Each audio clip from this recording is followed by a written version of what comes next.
ત્રણ પ્રશ્નોના જવાબો તમને મળશે કે આપણે શું બોલવું, શા માટે બોલવું અને કઈ રીતે બોલવું, વોટ, વાય અને હાઉ. અને 25 વર્ષની આ ટ્રેનિંગની જર્નીની અંદર મેડમે તમને પરિચય મારો આપ્યો તે રીતે 600 થી વધારે સેમિનારો, 80 થી વધારે વેબિનારો, 250 થી વધારે ટ્રેનિંગ પ્રોગ્રામો અને વર્કશોપ અને કોર્પોરેટ ટ્રેનિંગ સેશન.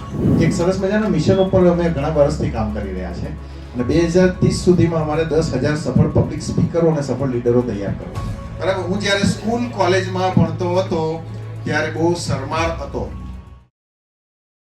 આપણે જો ના બોલી શકીએ ને તો શું થાય એ થોડા કારણો તમને બતાવું છું કે શા માટે બોલવાનું ઇમ્પોર્ટન્ટ શું છે એટલા માટે. તો પહેલું કારણ એ છે કે જો આપણે ના બોલી શકીએ તો આપણા વિચારો જાહેરમાં રજૂ ના કરી શકીએ. તમને તક મળે બોલવાની, સોસાયટીની મીટિંગમાં તમને તક મળે, સમાજના કાર્યક્રમોમાં તક મળે, સ્કૂલ કોલેજના કાર્યક્રમોમાં તક મળે, કોઈ ક્લબની મીટિંગ વગેરે હોય એમાં તક મળે, કે કોઈ પણ ફેમિલી ગેધરિંગ હોય એમાં તક મળે. પણ જો તમે ના બોલી શકો તો એ બોલવાની તક તમે શું કરશો?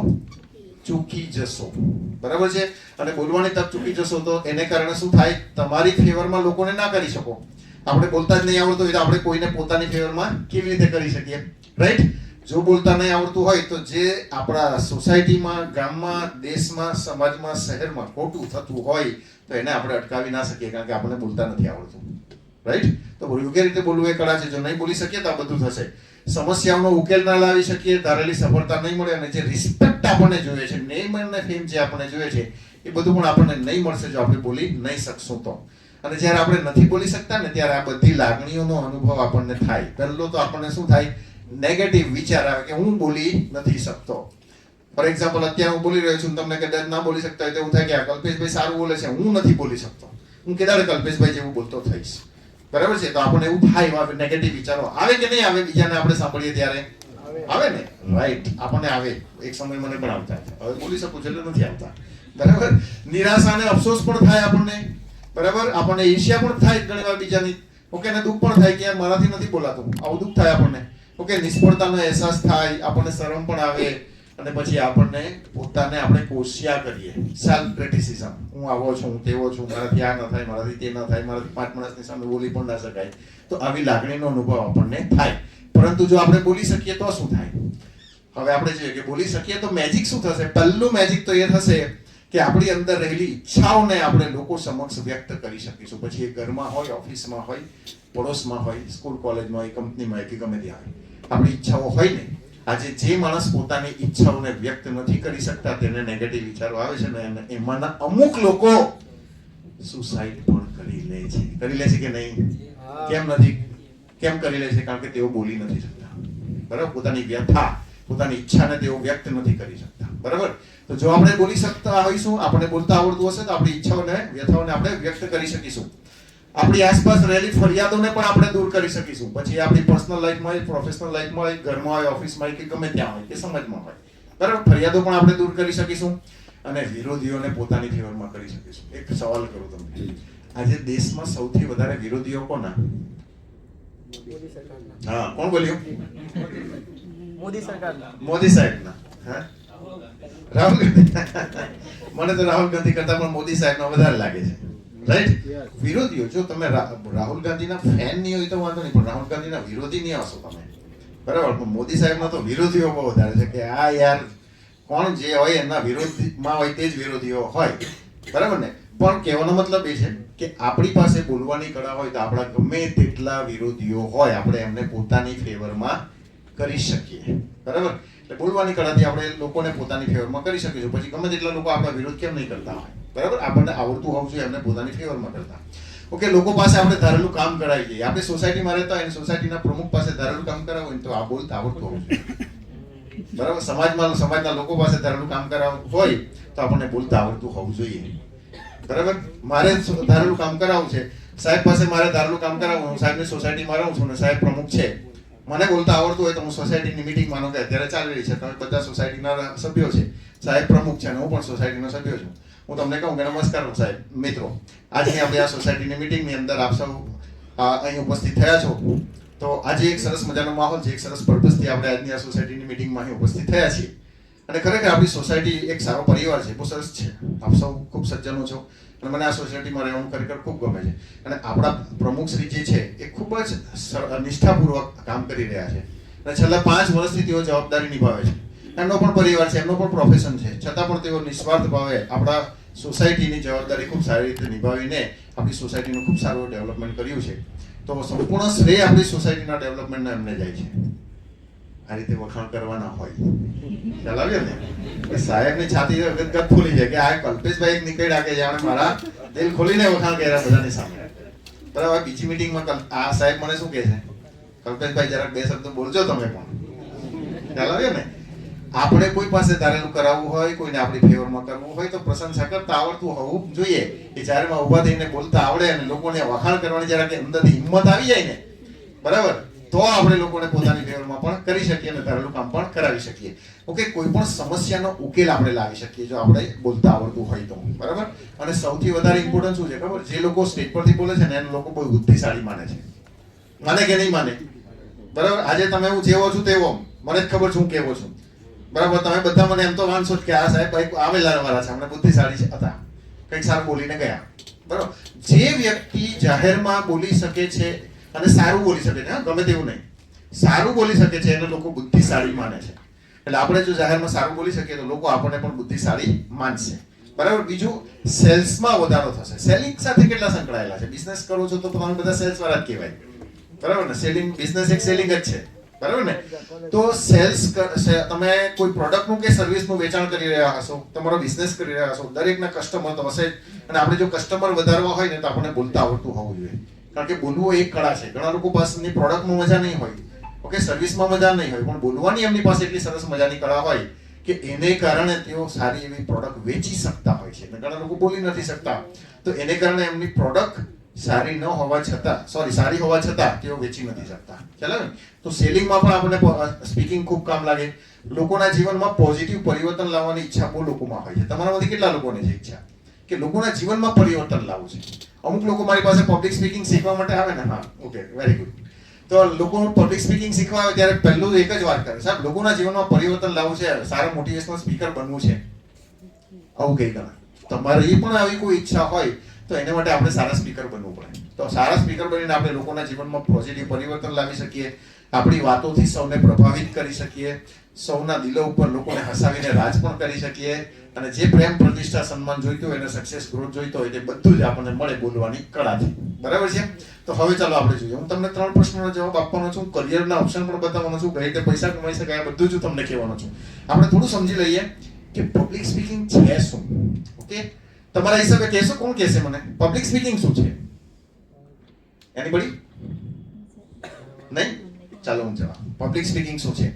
આપણા વિચારો અને આપણી લાગણીઓને જાહેરમાં યોગ્ય રીતે વ્યક્ત કરવાની કળા અથવા ક્ષમતા, તેને પબ્લિક સ્પીકિંગ કહેવામાં આવે. આપણી અંદર રહેલા વિચારો, જો આપણી પાસે વિચાર છે, લાગણીઓ છે, અનુભવ છે, આઈડિયા છે, નોલેજ છે, બધું જ છે, આને યોગ્ય રીતે જાહેરમાં વ્યક્ત કરવાની જે કળા છે, ક્ષમતા છે, એને પબ્લિક સ્પીકિંગ કહેવામાં આવે. અને આ એક કળા છે, એક ક્ષમતા છે, ઓકે, આવડત છે અને પ્રોફેશન પણ છે. હવે કઈ કઈ જગ્યાએ કામ લાગશે તે તમે જુઓ, આ બહુ ઇમ્પોર્ટન્ટ છે, બરાબર. આ સ્લાઇડમાં તમને હું સમજાવીશ કે ક્યાં ક્યાં આપણને પબ્લિક સ્પીકિંગ કામ લાગે છે અથવા આપણે કરી શકીએ છીએ, બરાબર, ઉપયોગી થાય છે. પહેલું છે સમાજના સ્નેહ મિલન સમારંભની અંદર, ઓકે. બીજું છે સોસાયટીની મીટિંગમાં. કેટલા જણા બે ઇવેન્ટમાં જાય છે, સોસાયટીની મીટિંગ અને સમાજના ફંક્શનો? મોસ્ટલી બધા જતા હોય, બરાબર. હવે આ બધી જગ્યાએ આપણે જતા હોય તો આપણે ઈચ્છા પણ થાય કે બોલવું છે, બરાબર ને? તો આ સોસાયટીની મીટિંગમાં અને સમાજના સ્નેહ મિલન સમારંભમાં રાજકીય પાર્ટી સાથે જોડાયેલા લોકો રાજકીય પાર્ટીના કાર્યક્રમમાં પણ જતા હોય, જેમ કે દેવીલાબેન જાય છે, બરાબર ને? ઓકે, બિઝનેસની મીટિંગમાં, આધ્યાત્મિક કાર્યક્રમોમાં, ઓકે, શપથ ગ્રહણ સમારંભમાં, તહેવારોની ઉજવણી પ્રસંગે આપણે ભેગા થયા હોય ત્યારે પણ આપણને બોલવાની જરૂર પડે, બર્થડે પાર્ટીમાં આપણને બોલવાની જરૂર પડે, તહેવારોની ઉજવણીમાં પણ જરૂર પડે, આપણે બર્થડે પાર્ટીમાં ભેગા થયા ત્યારે પણ આપણને બોલવાની જરૂર ચોક્કસપણે પડે. આપણે બોલતા આવડતું હોવું જોઈએ તો આપણે બોલી શકીએ. જો બર્થડે પાર્ટીમાં, તમે બધા બર્થડે પાર્ટીમાં જાઓ છો? ઓકે, ત્યાં બોલો છો ખરા? બર્થડે પાર્ટીમાં કોણ બોલે? કોણ બોલે છે બર્થડે પાર્ટીમાં? કોઈ બોલે છે? અહીંયા આવો, ચાલો, કોણ બોલશે? બર્થડે પાર્ટી ચાલી રહી છે એવું માની લઈએ આપણે. કોઈ બોલશે અહીં આવીને? હા, બર્થડે પાર્ટીને પણ બોલી શકાય, સાચી વાત છે. I agree with you. Birthday પાર્ટીમાં પણ આપણે બોલી શકીએ છીએ અને બર્થડે પાર્ટીમાં બોલવું જોઈએ. જનરલી ટ્રેન્ડ એવો છે કે લોકો બર્થડે પાર્ટીમાં બોલતા જ નથી. સરસ મજાનો ખર્ચો કરે, હોટલ રાખે, લોકોને બોલાવે, કેક કાપે, ઓકે, ખવડાવે, બધું કરે, ઓકે, 20-25 હજારનો ખર્ચો કરી નાખે બર્થડે સેલિબ્રેટ કરવા માટે. પણ બે શબ્દ કેવા હોય તો બોલતા નથી. બોલવું જોઈએ. હું તો તમને કહું, દરેક જગ્યાએ આપણે કોઈ આવા ઇવેન્ટ ઓર્ગેનાઇઝ કર્યા હોય, આપણે ઓર્ગેનાઇઝર હોઈએ લોકોને ઇન્વાઇટ કર્યા હોય તો બર્થડે પાર્ટીમાં સ્પીચ આપવાની. ઓકે, એક એક્ઝામ્પલ આપું તમને. માની લો કે અત્યારે મારી દીકરીની બર્થડે છે, તમને બધાને મેં ઇન્વાઇટ કર્યા છે, તો હું તમને કહી નમસ્કાર, ગુડ ઇવનિંગ, કેમ છો બધા, મજામાં? હા, તો આપ સૌ જાણો છો કે આજે મારી દીકરીની બર્થડે છે અને દરેક નાના દીકરાઓની એવી ઈચ્છા હોય ને કે આપણી બર્થડેને સેલિબ્રેટ કરીએ. દરેક પેરેન્ટ્સને એવું કર્તવ્ય છે કે નાના દીકરાઓની ઈચ્છાઓને પરિપૂર્ણ કરે. તો અમે પણ એવું વિચાર્યું કે ચાલો આપણે દીકરીની બર્થડે ઉજવીએ અને આપ સૌને આ બર્થડે ઉજવવાનું નક્કી કરીને આમંત્રણ આપ્યું. આપ સૌ અમારા આમંત્રણને માન આપી આ બર્થડે પાર્ટીમાં અહીં ઉપસ્થિત થયા છો તો આપ સૌનું દિલથી આવકારું છું. આપ સૌનું હાર્દિક હાર્દિક સ્વાગત કરું છું. અને મામા, માસી, ફોઈ, કાકા, કાકી બધા જ આવ્યા છે. વડીલો, આ તમામ વડીલોનું હાર્દિક સ્વાગત કરું છું. મારી દીકરીની સહેલીઓ પણ આવી છે, એમનું પણ સ્વાગત કરું છું. મારા સ્ટાફના સભ્યો પણ આવ્યા છે. આ દરેકનું હાર્દિક સ્વાગત કરું છું. સૌ પ્રથમ તો હું મારી દીકરીને જન્મદિવસની ખૂબ ખૂબ શુભકામના પાઠવું છું. એના જીવનમાં ખૂબ જ આગળ વધે એવી ખૂબ ખૂબ શુભકામના અને મારા આશીર્વાદ. આપ સૌને પણ વિનંતી કરું છું કે આપ સૌ પણ મારી દીકરીને જન્મદિવસની ખૂબ ખૂબ શુભકામના અને આશીર્વાદ આપશો. એના જીવનમાં ખૂબ ખુશ રહે અને એના દરેક સપનાઓ સાકાર કરે એવી શુભકામના. પછી થોડા એના વખાણ કરવા. જો એની અંદર ગમે તેટલી ખામી હોય પણ જે દિવસે બર્થડે જેની હોય ને તેના આપણે વખાણ જ થાય. તેની ખામી તે દિવસે ના કરાય. એટલે આપણે એનો થોડા વખાણ કરવા. અમારી દીકરી હોનહાર છે, ખૂબ જ હોશિયાર છે, અમારા પરિવારની આંખ બાંધ શાન છે, અમારું ગૌરવ છે વગેરે થોડું બોલવાનું, એને સારું લાગે. બરાબર છે. પછી આપણે કહેવાનું કે આજની આ બર્થડે પાર્ટીમાં આપણે અહીં ઉપસ્થિત થયા છીએ તો આજની આ બર્થડે પાર્ટીની અંદર આપણે સૌ પ્રથમ તો કેક કાપીશું અને કેક કાપ્યા બાદ આપણે અંતાક્ષરી રમીશું, ડાન્સ પાર્ટી પણ રાખી છે, ગેમ પણ રાખી છે. આ બધું જ આપણે કરીશું અને બર્થડે પાર્ટીને ખૂબ સારી રીતે એન્જોય કરીશું. હું આશા રાખું છું કે આ બર્થડે પાર્ટીને ખૂબ એન્જોય કરશો અને સક્સેસફુલ બનાવવામાં સહયોગ આપશો. ફરીથી આપ સૌનું હાર્દિક સ્વાગત કરું છું. Thank you very much. આવું બોલી શકાય કે ના બોલી શકાય? હા, તો બોલવું જોઈએ. બોલતા આવડતું હોય તો આપણે આવું બધું બોલી શકીએ અને બોલવું જ જોઈએ. બરાબર છે. હું તમને ખાસ કહું કે બોલવું જોઈએ આપણે અને બોલવાનું. હવે તમને તક મળે તો બોલશો? બોલજો. બરાબર. હવે કોઈની બર્થડે પાર્ટીમાં જાઓ છો ને તમે, રાઈટ? તો બધાની બર્થડે પાર્ટીમાં જતા હોય ત્યારે પણ બોલવાનું. કોને કે આપણે ઓર્ગેનાઇઝ કરીએ તો કેદાડે ઓર્ગેનાઇઝ કરશું ને બોલશું. એના કરતા જેની બર્થડે પાર્ટીમાં જઈએ ને તે દિવસ તેની બર્થડે પાર્ટીમાં પણ આપણે સ્પીચ આપી શકીએ. ચાલો એનો પણ હું તમને ડેમો આપી દઉં.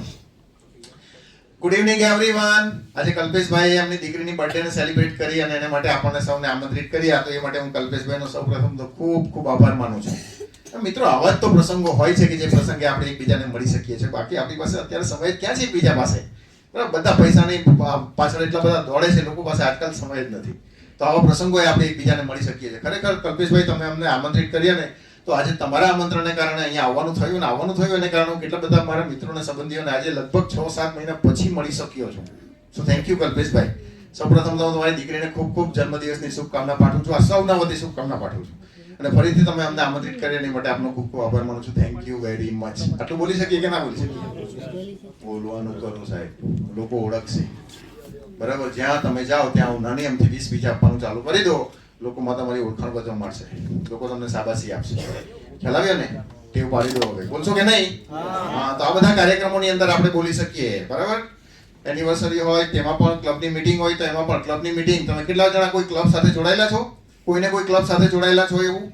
તો જો જોડાયા હોય તો એમાં પણ તમને બોલવાનું થતું હોય તો એમાં પણ બોલી શકો. બરાબર. ગણેશ ઉત્સવનો કાર્યક્રમ હોય, પ્રસંગે ભેગા થયા હોય, નવરાત્રી ઉત્સવના કાર્યક્રમ પ્રસંગે આપણે ભેગા થયા હોય, બરાબર, કોઈ પણ કાર્યક્રમ હોય, કથા, સત્સંગ, ભજન, કીર્તન, જે કંઈ ચાલતું હોય દરેકની અંદર આપણે બોલવાનું. સ્વતંત્ર દિવસ પ્રસંગે આપણે ભેગા થયા હોય, એ સિવાય સ્કૂલની પેરેન્ટ્સ મીટિંગમાં જવાનું થાય ને એઝ અ પેરેન્ટ્સ આપણે કંઈ પોતાના વિચારો રજૂ કરવાનું થાય તો એ પણ આપણે કરવાનું. ડોક્ટર્સ, બિઝનેસમેનોની કોન્ફરન્સ હોય, સરકારી કાર્યક્રમો, સમૂહ લગ્ન સમારંભમાં આપણે સરસ મજાની સ્પીચ આપી શકીએ. અત્યારે કેટલા સરસ મજાના સમૂહ લગ્ન ગયા, ખબર ને તમને? મહેશભાઈ સાવળી 135 દીકરીઓના અત્યારે લગ્ન કરાવ્યા. સાહેબ મસ્ત મજાનો પ્રોગ્રામ હતો. મેં આખો લાઈવ જોયો ચેનલ ઉપર. રવિવારની સાંજ હતી, ફ્રી હતો એટલે મને એમ થયું 5 વાગે ચાલુ થયો, રાત્રે 9 વાગ્યા સુધી મસ્ત પ્રોગ્રામ જોયો મારા પપ્પાની સાથે બેસીને. બરાબર. કારણ કે મજા આવી ગઈ જોવાની. ઓકે, લાઈવ પ્રોગ્રામ હતો, સરસ મજાનું આયોજન હતું અને ખૂબ સરસ આયોજનની સાથે ખૂબ સરસ મજાની સ્પીચ પણ મહેશભાઈ આપી. જો તેઓ બોલી શકતા હતા એને કારણે આપણે જે સરસ મજાનું કાર્ય કર્યું તો એમને લોકો સમક્ષ વ્યક્ત કરી શક્યા. અને કેવા કેવા લોકો આવ્યા હતા ત્યાં, કેટલા બધા મહાનુભાવોને એમણે આમંત્રિત કર્યા હતા. આપણા પોલીસ કમિશનર ગેહલોત સાહેબ પણ આવેલા હતા. બરાબર છે. જીતેન્દ્ર અળિયા સાહેબ પણ ત્યાં હાજર હતા. ઓકે, બહુ બધા, ગોવિંદભાઈ ધોળકિયા, સૌજીભાઈ ધોળકિયા, બહુ બધા લોકો ત્યાં હાજર હતા. ઘણા બધા લોકોએ સ્પીચ આપી. જેઓ ત્યાં બોલી શકતા હતા એ બધા લોકોને એમણે તક આપી અને તે બધાએ પોતાની સ્પીચ આપી. કહેવાનો મતલબ સમૂહ લગ્ન સમારંભમાં પણ આપણે વક્તવ્ય આપી શકીએ. સહકારી મંડળીઓના મીટિંગ હોય એમાં પણ આપી શકીએ. ગામમાં સભા થતી હોય તો આ ગ્રામ સભાની અંદર પણ આપણે મીટિંગ આપણે બોલી શકીએ. એવોર્ડ સેરેમની થતી હોય સ્કૂલમાં, કોલેજમાં, કંપનીમાં, આપણે કોઈ પણ ક્લબ વગેરેમાં, તો એ સેરેમનીની અંદર પણ આપણે સ્પીચ આપી શકીએ. અને આપણે કોઈ ઉદ્ઘાટન સમારંભમાં જઈએ તો ત્યાં આપણને બોલવાની તક મળે તો ત્યાં પણ આપણે બોલી શકીએ. કોઈ કંપનીનું સેલિબ્રેશનનો કાર્યક્રમ હોય તે કંપનીના સેલિબ્રેશનમાં કાર્યક્રમમાં પણ આપણે બોલી શકીએ. તમે બધા જ બિઝનેસમેનો ઘણા બધા છે, તમારી કંપનીના 5 વર્ષ થયા એનું સેલિબ્રેશન કરો, 10 વર્ષ થયા એનું સેલિબ્રેશન કરો, બધા લોકોને બોલાવો અને ત્યાં તમારે બોલવું પડે અને નહીં બોલી શકો તો કેવું લાગે, રાઈટ? પણ બોલી શકો તો તમે આખી જર્ની બતાવી શકો કે મેં ક્યાંથી શરૂઆત કરેલી મારી કંપનીની, આજે મારી 10 વર્ષ થયા મારી કંપનીના અને મેં કંપનીમાં શું શું એચીવ કર્યું, કેવા કેવા સંઘર્ષ આવ્યા, અમે શું શું કરી રહ્યા છે, ભવિષ્યનું શું પ્લાનિંગ છે, આ બધી જ વાત તમે કરી શકો જો બોલતા આવડતું હોય. એટલે કે બિઝનેસ ના કાર્યક્રમમાં કે સેલિબ્રેશનના કાર્યક્રમમાં પણ બોલી શકો. શ્રદ્ધાંજલિ સભામાં પણ આજે તો ઘણા બધા લોકો બોલે છે. બેસણું, કોન્ડોલન્સ મીટિંગ એને કહેવામાં આવે, તો એમાં પણ બોલી શકાય. અવેરનેસ કાર્યક્રમોમાં આપણે બોલી શકીએ. અને ફેરવેલ સેરેમની કે વિદાય સમારંભ વગેરે જેવા કાર્યક્રમો હોય તો એની અંદર પણ આપણે સ્પીચ આપી શકીએ. કહેવાનો મતલબ કે જ્યાં નાનું મોટું ઓફિશિયલ કે અનઓફિશિયલ ગેધરિંગ થતું હોય, આ બધા જ કાર્યક્રમોની અંદર આપણે સ્ટેજ પરથી વક્તવ્ય આપી શકીએ કે નહીં? બરાબર ને? જો આજે સારા સારા સ્પીકરોએ દેશ અને દુનિયાની અંદર બહુ બધું તેઓ પરિવર્તન લાવ્યા છે. આ બધા જ એવા ક્ષેત્રો છે કે જે ક્ષેત્રમાં લોકોએ પોતાના વિચારો રજૂ કરીને લોકોને મોટિવેટ કર્યા છે, લોકોને અવેર કર્યા છે અને જે કંઈ સમસ્યા આવી છે સમસ્યાના ડેવલપમેન્ટની અંદર, ગ્રોથની અંદર કોન્ટ્રીબ્યુશન આપ્યું છે. લોકોને અવેર પણ કર્યા છે બહુ બધી બાબતમાં. કેમ? કારણ કે આપણો દેશ આઝાદી પછી ઘણો બધો ડેવલપ થઈ ગયો છે, ગ્રોથ ઘણો બધો આપણે કર્યો છે. છતાં પણ આપણા દેશની અંદર હજુ પણ સમસ્યા છે કે નથી? છે ને? બરાબર? ઘણી બધી સમાધાનની જરૂર છે, સોલ્યુશનની જરૂર છે, ઘણી બધી લોકોમાં જો અવેરનેસની જરૂર છે. ટ્રાફિકની અવેરનેસ નથી, હેલ્થની અવેરનેસ નથી, એજ્યુકેશનની અવેરનેસ નથી ને આ બધી બાબતોની. તો બહુ બધી બાબતોમાં હજુ પણ અવેરનેસ લાવવાની જરૂર છે. અને આ બધું કામ કોણ કરી શકે લોકોમાં અવેરનેસ લાવવાનું? સ્પીકર કરી શકે. સ્પીકર, બોલનાર વ્યક્તિ કરી શકે. ખ્યાલ આવ્યો ને? એટલે આપણે બોલીને આ બધું જ કરી શકીએ ને ઘણા લોકોએ કર્યું છે. આજે આપણા ભારત દેશની અંદર 3 લાખથી વધારે સફળ સારા સ્પીકરોની જરૂર છે કે જે દેશમાં સારું બોલીને લોકોમાં અવેરનેસ લાવે અને લોકોને મોટિવેશન આપે. બરાબર? લોકોની અંદર પોઝિટિવિટી ભરે એવા વક્તાઓની જરૂર છે. મોટિવેશન માટે, પરિવર્તન માટે, લીડરશિપ માટે, એકતા સંગઠન માટે, વિકાસ માટે અને અવેરનેસ માટે. અને આપણે આમાંના એક વક્તા બની શકીએ છીએ.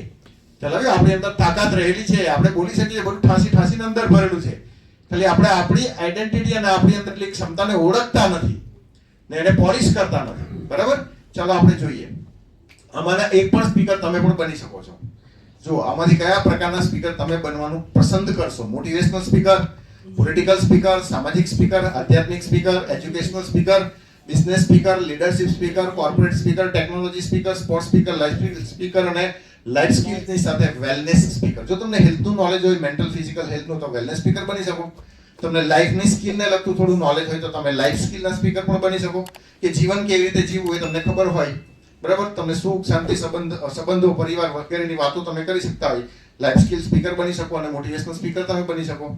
રાજકીય ક્ષેત્ર સાથે જોડાયેલા હોય તો સરસ મજાના પોલિટિકલ વક્તા, રાજકીય વક્તા બની શકો. ઓકે, સમાજમાં તમે અગ્રણી હોય અને સમાજ કાર્ય સાથે જોડાયેલા હોય, સમાજ સેવામાં જોડાયેલા હોય, ઓકે, સમાજ માટે તમને એક્ટિવ રહેવાની અને સમાજ માટે કંઈક કરી શકવાની ભાવના ધરાવતા હોય તો તમે સામાજિક વક્તા બની શકો.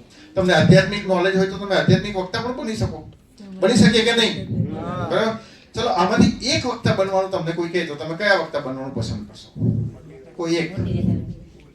તમારી પ્રાયોરિટી કઈ? મેં અત્યારે તમને ઘણા બધા નામ 12 નામ આપ્યા છે, એમાંથી 12 ઓપ્શન આપ્યા છે. એમાંથી એક સર તમારું સામાજિક, બીજું કોઈ?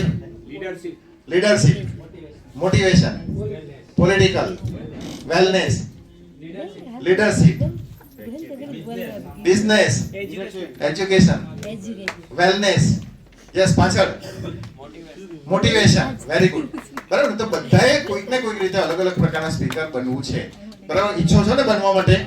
તો હવે પછીની સ્લાઇડ તમને ખૂબ કામ લાગશે.